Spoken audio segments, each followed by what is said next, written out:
মনোনয়ন বঞ্চিত বিএনপি নেতা সাদিকুর রহমান সিদ্দিকী শুভ স্বতন্ত্র প্রার্থী হয়ে মাঠ চষে বেড়াচ্ছেন।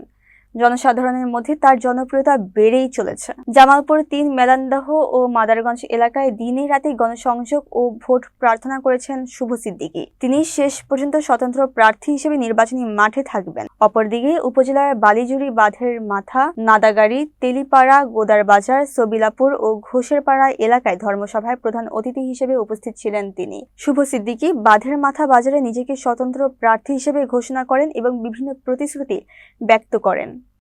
আমরা যে সুযোগ পাই, আমরা যে রিফ্রেশমেন্টের জন্য বাইরে যাই, সেই সুযোগটা যেন তারাও পায় সেদিকেও খেয়াল রাখতে হবে।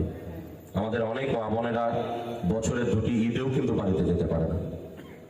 ইনশাল্লাহ আমরা খেয়াল রাখবো, আমরা যেমন সুযোগ সুবিধা পাই, আমরা যেরকম রিফ্রেশমেন্টের জন্য বাইরে যাই, তারাও যেন আমাদেরকে সাথে নিয়ে তাদের মা বোনদের বাড়িতে, আত্মীয় বাড়িতে এবং বিভিন্ন জায়গায় আমাদের সাথে বেড়াতে যেতে পারে। আপনাদের সকলের সুস্বাস্থ্য দীর্ঘায়ু কামনা করে আমরা যেন ঘরের হক রক্ষা করতে পারি, সেই বান্দার হক রক্ষা করতে পারি, পাশাপাশি আল্লাহর প্রদর্শিত পথ যেন আমরা পালন করে চলতে পারি, সেই আহ্বান রেখে আমার জন্য দোয়া চেয়ে আপনাদের সকলের সুস্বাস্থ্য দীর্ঘায়ু কামনা করে আমার কথা এখানেই শেষ করছি। আপনারা ভালো থাকবেন, সুস্থ থাকবেন, আমাকে দোয়ায় রাখবেন। আসসালামু আলাইকুম।